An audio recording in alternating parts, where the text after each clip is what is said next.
It's a pain being felt throughout the state. Because he was too good to be here. He was just too good to live here. They executed my father in a horrific way. My dad didn't deserve this. Police officers aren't even immune. I was shot that day. I got shot in basically right there. Our leaders struggling to find answers to the state's crime problem. Our community is heartbroken. Our community is frustrated. Our community is angry. And some say one thing is causing it. You're in jail today and you're out tomorrow on a promise to appear. And so it does set up that revolving door. Good evening, I'm Doug Fernandez. And I'm Shelley Rabando. The revolving door, a term often used to describe the crime problem in the state of New Mexico. Prosecutors, police, and the governor say people who commit crimes are going in and out of jail while facing little consequences. It is the reason some say crime has skyrocketed in our state to the point that businesses are leaving and a record number of people are being murdered, including children. People killed, prosecutors say, at the hands of suspects let out of jail after they'd been arrested. It seems like everyone has been blamed. Some point the finger at the new criminal justice system that was approved by you, the voters. Others say the system we have is working, and there are other reasons why crime has gone up. But now the governor, the attorney general, and the mayor of Albuquerque say they need to stop the revolving door. Here's John Cardinelli. On a gloomy fall afternoon in Hyder Park. What kind of memories do you have here? Angel O'Leary is taking me on a walk down memory lane. Memories of my kids being little, kicking the soccer ball through the trees. Angel has a lot of great memories of her kids growing up. And I just wish I could go back in time for a split second to relive those memories. But not all of them are great.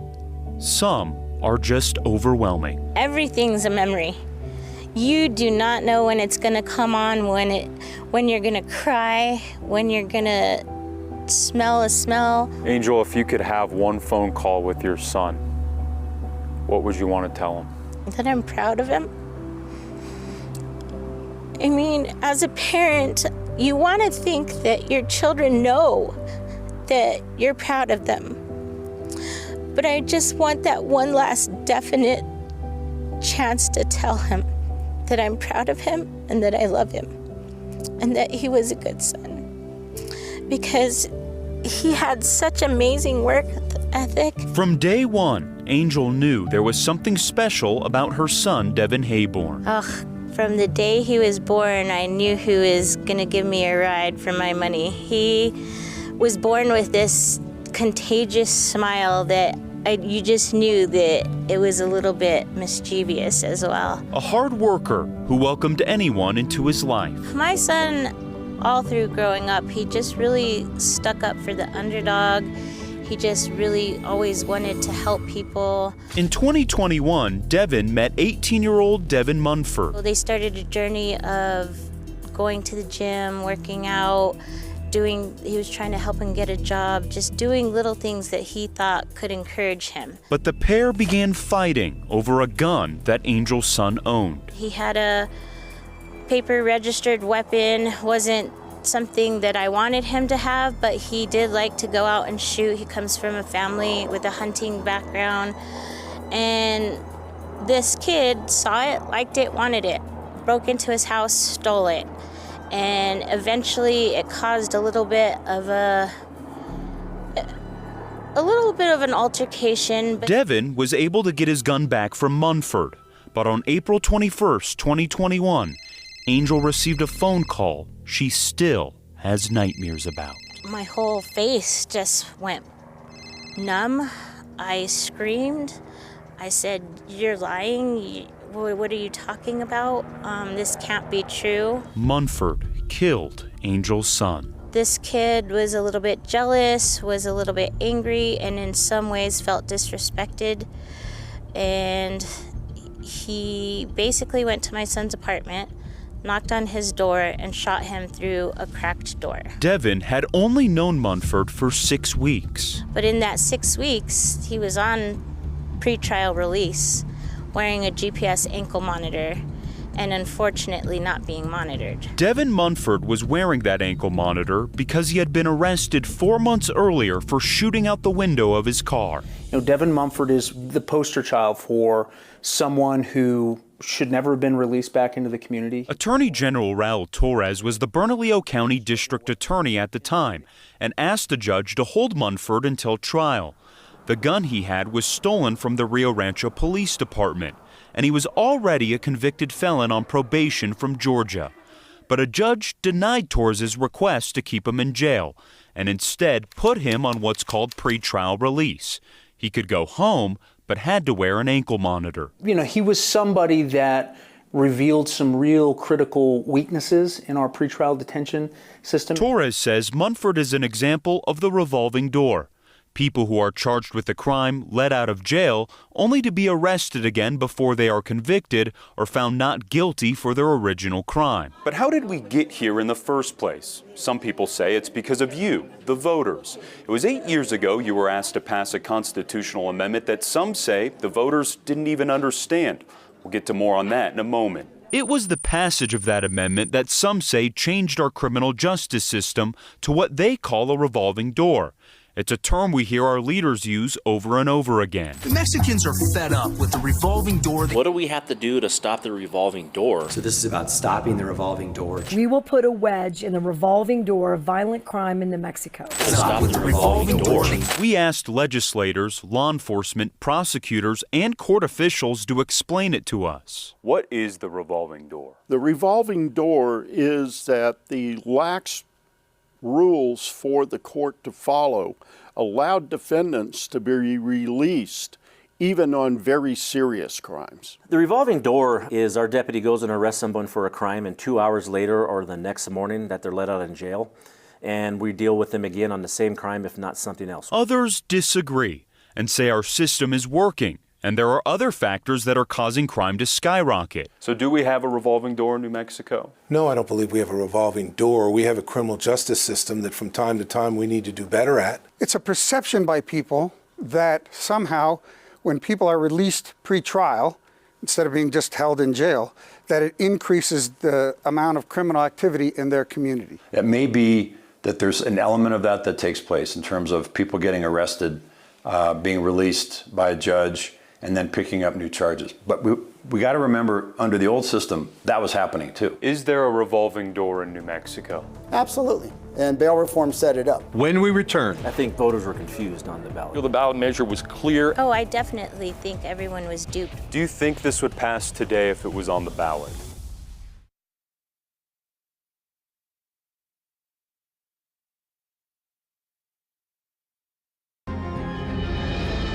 New Mexico had some of the lowest murder rates in its history just 9 years ago. So why did the criminal justice system need to change? We have learned there were some on the wrong side of the revolving door. Here's John Cardinelli. A Packard Clipper Deluxe sits in a driveway in northeast Albuquerque. And I sand all down to get it ready. It's a project car for Florencio Armijo. I worked on it for about a month. 1 month of time is valuable to Florencio. It gets me mad. Makes you think what our system is, and it's no good. As he says, 18 months of his life was wasted. So what was your time like in jail? And it's no fun. You ain't getting no good food, you ain't getting exercise, you ain't getting nothing. Florencio spent 416 days behind bars waiting for his trial on a domestic violence charge. Didn't do it, you know. I stayed there all that time. When Florencio went to trial, he was found not guilty. And how hard has it been since you've gotten out? Well, when I got out, I lost my housing. I lost just about everything, you know, Social Security. Got it all back finally. Starting to get it back, but they won't give me my housing back, so I'm homeless. If it wasn't for my brother, I wouldn't be here. I wouldn't have a place to stay. So why was he held in jail so long with no way to get out? My lawyers tried to get me out, and they wouldn't let me out. The judge told him no. Florencio was held in jail on what's called a preventative detention. That's when prosecutors argue before a judge that someone is so dangerous that they need to be held in jail until trial. This is what a preventative detention hearing looks like. The defendant has established nearly 2 decades of regular commission of violence and other offenses. This system was created in 2016 after voters passed this constitutional amendment. It essentially got rid of bail. Before, people in jail could get out if they pay what's called a bond set by a judge. While rarely used today, there are still circumstances in which people can post a bond. And how many bondsmen are left in New Mexico? I'd say fewer than 10. And why is that? Well, bail reform. Gerald Madrid is one of the last bondsmen in the state. He says people like him played a key role in our criminal justice system before they were essentially eliminated. What did bondsmen do in New Mexico? We get people out of jail, so they're not in jail waiting trial and they get back to their life. And secondly, most importantly, we get our clients to show up to court when the judge says be here. Advocates say the purpose of getting rid of bail was to make sure that people who couldn't afford to pay, like Florencio, were not sitting in jail awaiting trial. But in his case, it worked the opposite. He says he might have been able to get out if he had been on bail. And letting all kinds of people that got people shot, killed people, and robberies. They let them out, and me, nothing, they won't let me out. Experts argue that the system in New Mexico would have more people like Florencio stuck behind bars if there was bail. Money is not a relevant factor in whether someone should be released pretrial or not. Arthur Pepin runs what's called the Administrative Office of the Courts. He oversees how the courts operate. He helped craft the new criminal justice system. Keeping someone in jail on a bail bond because they can't afford it punishes them for being poor before they ever get convicted of any crime. The state Supreme Court agreed and made a ruling that it wasn't fair. So the legislature sent this amendment to the voters. We told you about it earlier. People view the constitutional amendment as letting people out. It's just the reverse. The constitutional amendment allows us to keep people in. Senator Mo Maestas sponsored the bill that was sent to voters. He says legislators looked at what other states had done already. Who came up with the wording for the ballot measure? We copied it essentially from standard language that was recently used in New Jersey, but it was amended in committee. The ballot measure asked voters if they wanted to amend the state constitution. Here are the exact words. To protect community safety by granting courts new authority to deny release on bail pending trial for dangerous defendants in felony cases, while retaining the right to pretrial release for non-dangerous defendants who do not pose a flight risk. Voters overwhelmingly passed it by 87%. We asked law enforcement, court officials, and defense attorneys about that language. Do you feel that ballot measure was clear to voters? I don't. The way it was crafted, I think, was very misleading. It wasn't clear on what bail reform really was. The words speak for themselves. I think bail reform was something the community supported. I feel the ballot measure was clear and discussed at length, both in the legislature and before the voters. Do you think this would pass today if it was on the ballot? It should. The passing of the constitutional amendment created a new system. If prosecutors wanted to hold someone in jail, they would have to ask a judge during a preventative detention hearing. We showed you one earlier. If a judge denies that request or prosecutors don't ask for someone to be held, a judge will release them and set what's called conditions of release. That can include ankle monitors, it can include drug testing, it can include checking in with a pretrial services officer. Bennett Bauer is the state's chief public defender. There's this range of things that should be designed for that person to make sure that they come back to court, that they don't reoffend, and that the community is safe. Are those conditions as effective as holding somebody in jail? Well, often they're more effective. Here's what's happened to crime since. In 2011, there were 35 murders in Albuquerque. On average, 2,500 people were held in jail. In 2022, after voters passed bail reform, there were 125 murders in Albuquerque. On average, there were 1,341 people held in jail. People believe that if we put people in jail, crime will go down. And that's not the case. Research doesn't prove that to be the case. Experts argue you can't blame Albuquerque's crime crisis on the new criminal justice system. There is no data in Bernalillo County that would show that bail reform has led to an increase in crime. UNM researcher Paul Guerin was commissioned by the courts to study the new bail reform system. He said people who are not held in jail generally do not go on to commit a new crime. The number of crimes that are committed people who are out pretrial compared to all arrests in the jurisdiction, being Bernalillo County, it's a really small percent. It's probably somewhere around 4%.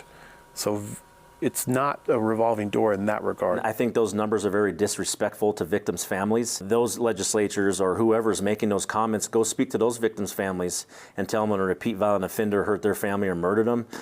What is that like for you? Sheriff John Allen is a member of one of those families.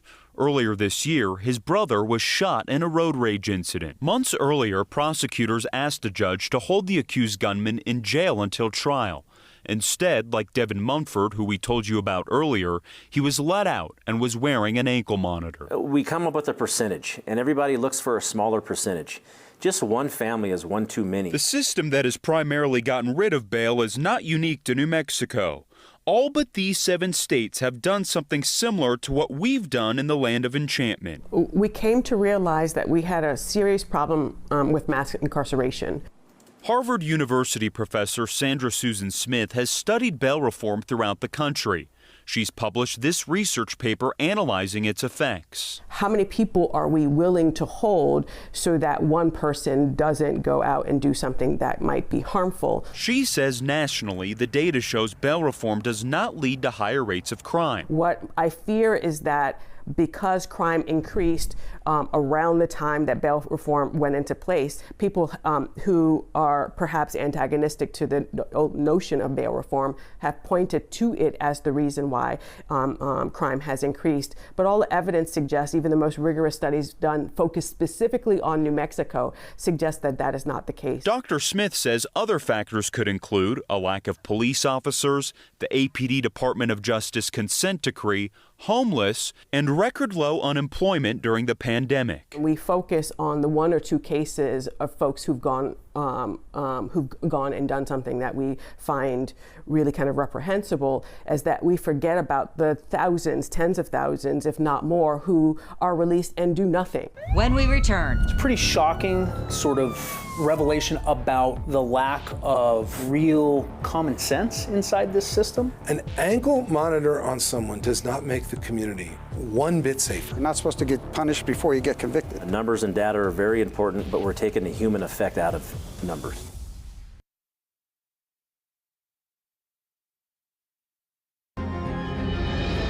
When people are arrested, a judge determines whether they should be held in jail. If they're allowed to go home, they must follow certain conditions like wear an ankle monitor or check in with the court. But what really happens when someone doesn't follow a judge's order? Once again, here's John Cardinelli.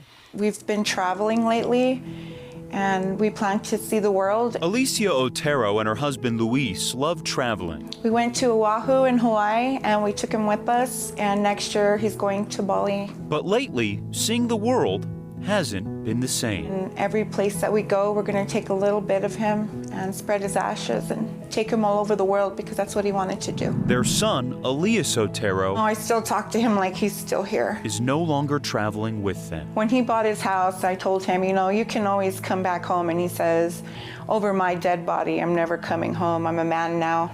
And he did come home, you know, to his dead body, so it's kind of sad. What happened to Elias is a surprise. Where he kept to himself. He was a homebody. And he ended up dying at his home. The Oteros are still in disbelief as the unthinkable happened on February 11th, 2021. My youngest son was going to meet a female. He was set up, and when he met the girl, they ambushed him. They robbed him, they beat him, and they demanded money. He drove them to my oldest son's house, and he called from outside and told his brother that he had been kidnapped. They have a gun to his head, and they want $1,000. Elias then went outside to confront those who had his brother. And he said, let my brother go. My son didn't even have a chance to raise his weapon. He was shot dead right in front of his house. And luckily, my youngest son was able to jump out of the car when they were taking off. The Oteros received a call from their youngest son after the incident took place. She was driving fast to get there, but it felt like it took forever to get there.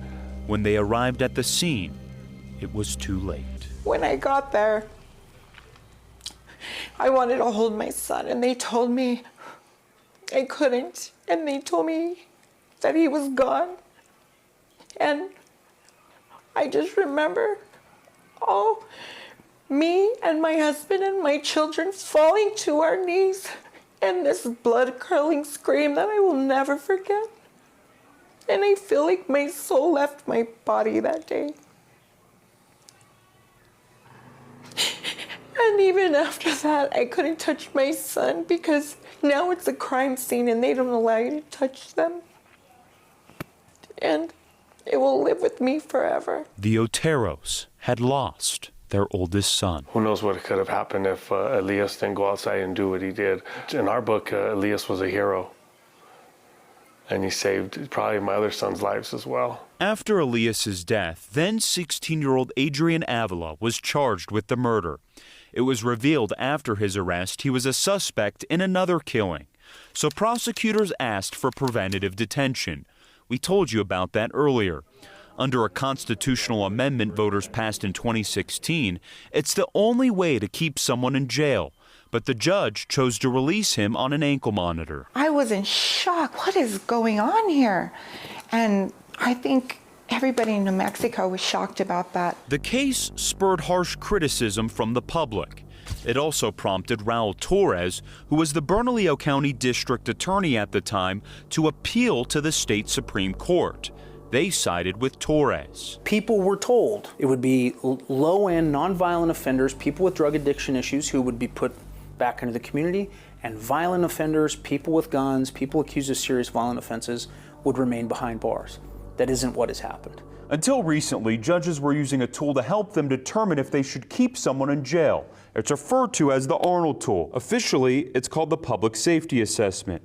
It looks at someone's criminal history and how many times they didn't show up for court. And the tool actually helps us understand that risk by providing a score, and that information is just provided to the judge as a source of information for the judge in their release decision making. Earlier, we introduced you to UNM criminologist Paul Guerin. He's been researching the effectiveness of the Arnold tool. He says most of the time it gets it right. Are there any ways in which it's not working? Is not perfect, so it's just a tool that uses information to help us understand someone's risk, so there are both false positives and false negatives. Let's go back to the case of Devin Munford for a moment. Munford was wearing an ankle monitor when he killed Angel's son. Before the killing, Torres asked for him to be held in jail. After the killing, he asked again. When we moved to detain him the first time, the Arnold tool says to let him out. After he committed first-degree murder and went on a crime spree, the Arnold tool said to release him again. That's the tool. That's the quality of the so-called data-validated tool that the courts had been using. The Supreme Court has since directed judges not to use the Arnold tool to determine if someone should be held in jail. Instead, they should only use it to determine the type of supervision they should receive. We'll say there has been a shift in Bernalillo County when it comes to relying on the Arnold tool. Sam Bregman was appointed Bernalillo County District Attorney after Torres was elected Attorney General. He believes judges have started to make better decisions. Last month, about 70% of his preventative detention requests were granted. Same time last year, about the same number was denied. And I think the courts, at least in Bernalillo County, are starting to recognize the fact that the Arnold tool should not be a tool used to determine whether or not someone should be getting out on a pretrial detention motion. And crime in Bernalillo County has recently started to go down. But Torres and Bregman want to go further and take much of the decision-making out of the judge's hands. They want the legislature to adopt a law that says defendants have to prove they're not a danger if they want to get released. It's something called rebuttable presumption. If the allegation is that you have committed a murder with a firearm, that you should be detained unless you can rebut that presumption. Do you think anything needs to change? Not legislatively, no. I think that the courts have found that line, that constitutional line, which now all the judges are following. For now, when people are let out, judges are relying on technology to keep us safe. Remember, Devin Munford was on an ankle monitor and was told he needed to stay at home. There was one discovery that came out during his trial when prosecutors questioned a court employee. Do you know how many times? How many alerts she received for him leaving his home? I can't tell you how many exactly. I have conducted like a 6-week review prior to this incident. and observed that the gentleman left his residence approximately 113 times. According to court records, not once did anyone ask for Munford to go back to jail for violating what's called his conditions of release. 113 times this may have been prevented. At the time, the courts were not monitoring ankle bracelets 24 hours a day. They are now in most counties in the state. Are ankle monitors an effective way? No. No. Not at all. Ankle monitors just let me know where you're going to be at next when you commit your next crime. For some, the phrase revolving door is much more than a way to describe the current system. Some parents' minds are left with thoughts of their dead children continuously coming and going. So I just need to want people to know that the pain's different. So when you think you know how we feel, you don't really know how we feel, because it's hard. It's hard to get out of bed sometimes. And others are left to ask, just like a revolving door, will the idea of it ever stop? Everybody is going to have to come together to make sure that we know who and what we're voting for, that we demand the change that we need, and that we demand stricter penalties. Tonight you heard from people who say our criminal justice system is working, and from some who say it is not. So we put all the data our Target 7 team collected for this investigation on our website. There you can look at the crime data, jail population numbers, and watch key interviews in our special investigation. You can decide if our system is truly a revolving door and what needs to be done, if anything, to stop it. From all of us here at KOAT, good night.